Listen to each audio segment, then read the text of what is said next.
Yo, we live. Hey, welcome back to the Golden Goose DFS show. I am your host, Chandler Blakely, aka Goose, here today bringing you another edition of my starting five for DraftKings and FanDuel. Right?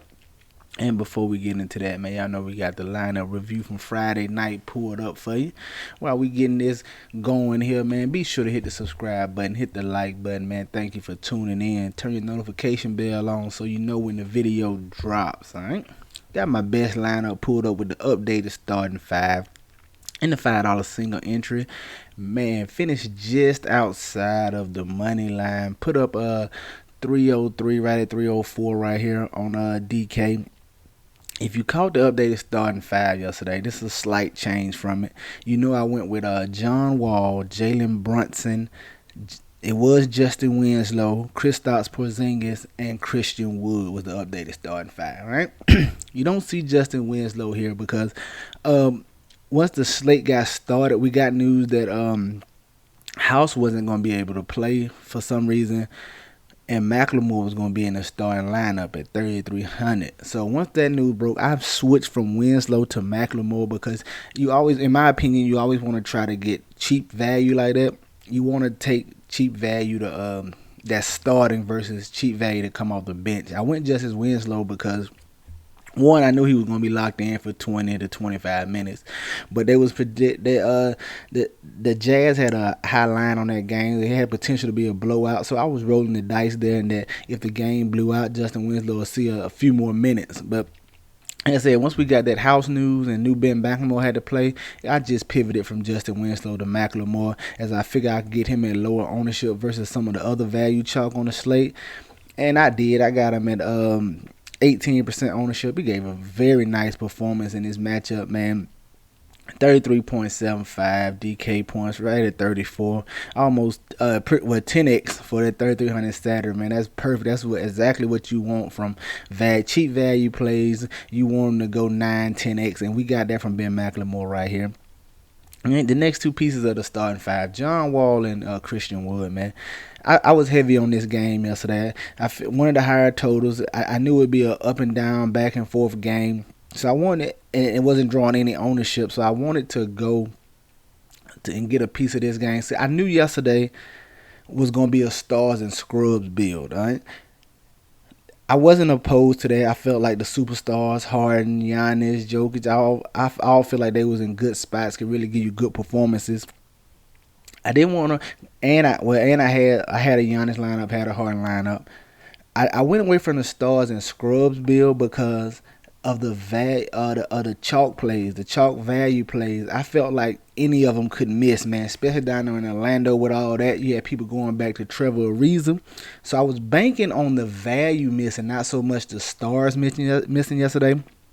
And I thought it was a lot of guys in the 7 and 8K range that were just slightly underpriced for the roles they was anticipated to have in a matchup. So I wanted to just steal like a value piece here, value piece there, but go more balanced with those 7 and 8K guys, and just hope that people missed on that value. And I knew that would put me ahead of the curve. So that's what we tried to do yesterday with the starting five. So I wanted John Wall and Christian Wood. Like I said, both of them, I like the price on both of them. 8,300, 8,400. Love the matchup against the Minnesota Timberwolves, man.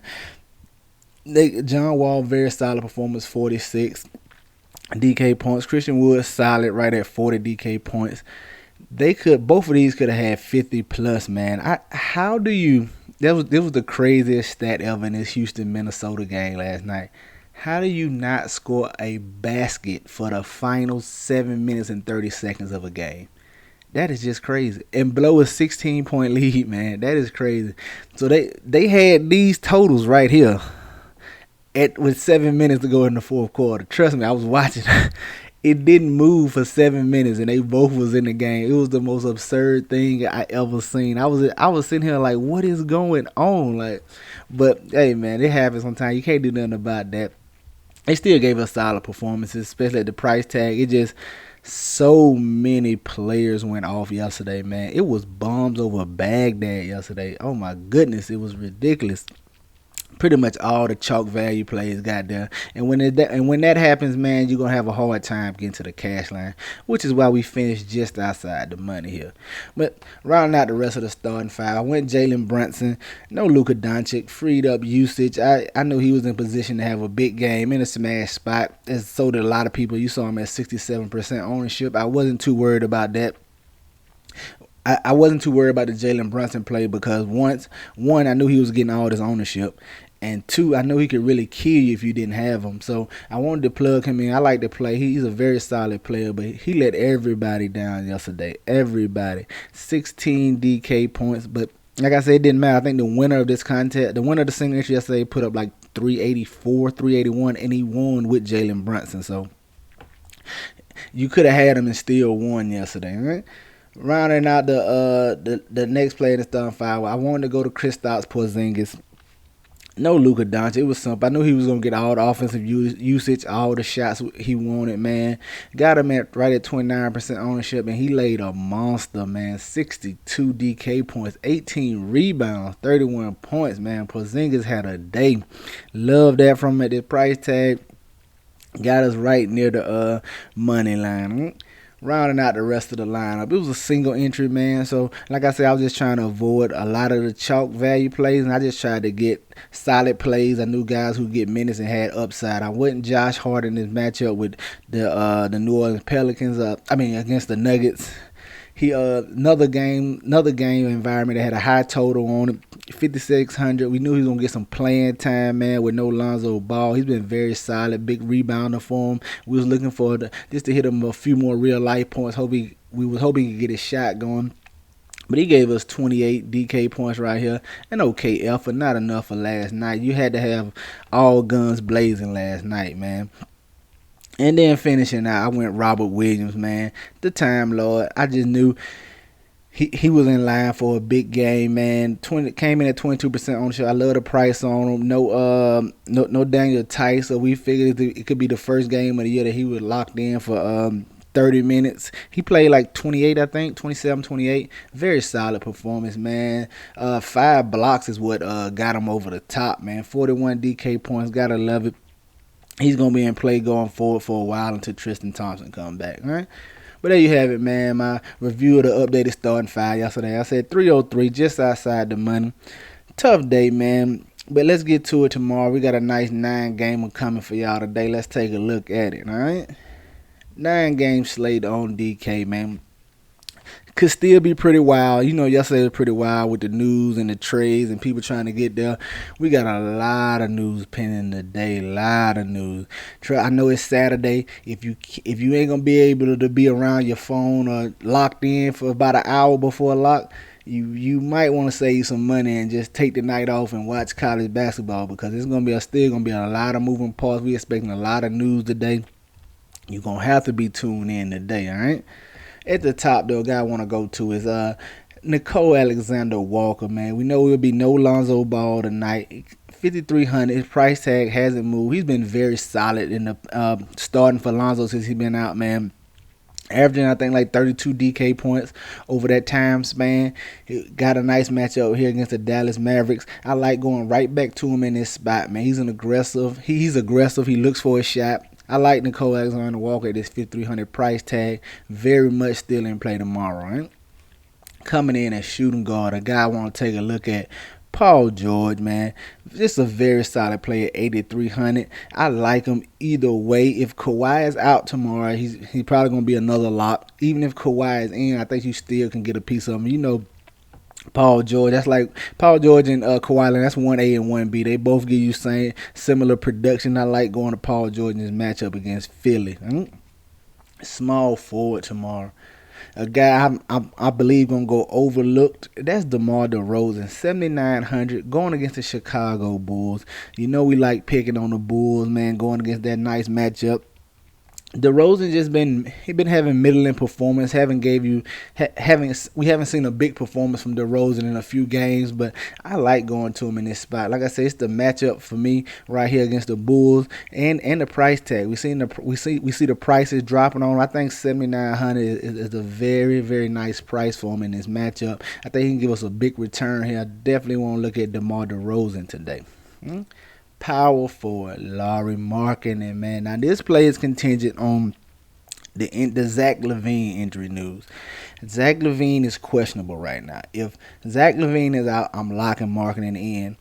If he's not, this play is gonna change. If Zach LaVine is playing, I'm probably gonna move off Markkinen. Because I know the new guys are supposed to come in today. Vooch should be starting. But if Zach LaVine doesn't play, man, that's a lot of usage to go around. We talking about 20 plus shot attempts that got dispersed. And if he's out, I want to go to the guy who takes the second most shots on the team when Zach LaVine is there, and that's Laurie Markkinen. So with no Zach LaVine, he should get a few more shots, man. A few more. Should see a bump in usage. So I like going to him in this spot, even though Vooch and the new guys are coming over. But like I said, this play is dependent solely on the Zach LaVine news, right? And then coming in at center, man, I want to go right back to Robert Williams in this matchup against OKC. Love it, man. He should be locked in for around. I'm expecting around 28 minutes again, as they still don't. As they have no big man relief for real if Tristan Thompson's not coming back tonight.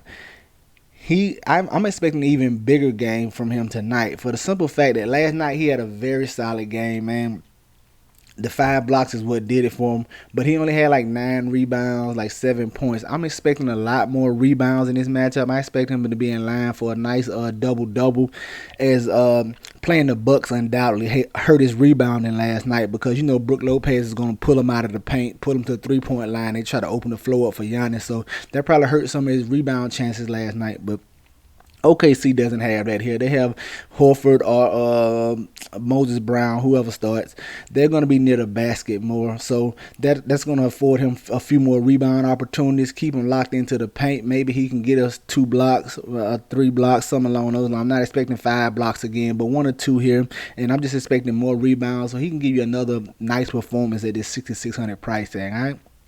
There you have my starting 5 for this Saturday slate, man. Nicole Alexander Walker, Paul George, DeMar DeRozan, Laurie Markkinen, and Robert Williams, all right? Get you some exposure to these guys, man. Get them in your player pool. You know I'm going to have plenty of them in mind. Right? Let's go take a look at FanDuel and see what I like over there for the day. Opening at the top, man. John Wall, 8,200. I have no problem going back to this matchup with John. I have no problem going back to John Wall or Christian Woods. Same matchup, same thing, man. It's going to be it's just two bad defenses going at each other. When you got a matchup like this, man, this is why I wanted to go to Biggs yesterday, too. I had Karl Anthony Towns in some lineups, too. Horrible defenses like this, you know it's going to be a lot of shot attempts. So I always want to, I want to get to either the guards in those type of matchups or the bigs, because a lot of shot attempts and against horrible defense, that means the guards orchestrating more shot attempts. So if they're going in, he got more assist opportunities. That's why you saw John Wall have a big assist game yesterday.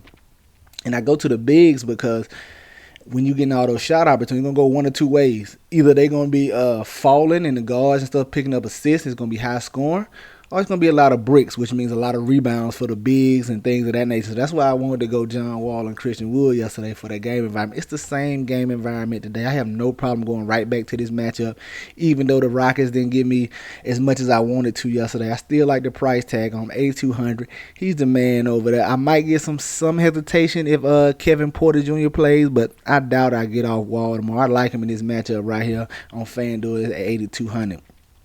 Coming in as shooting guard, man, Paul George, staying with him. I just broke it down to you. I like him whether Kawhi is in or out. If Kawhi is in, I may move if I feel there's a better play. But for right now, I'm locking Paul George in this matchup against Philly. Definitely going to need his scoring tomorrow.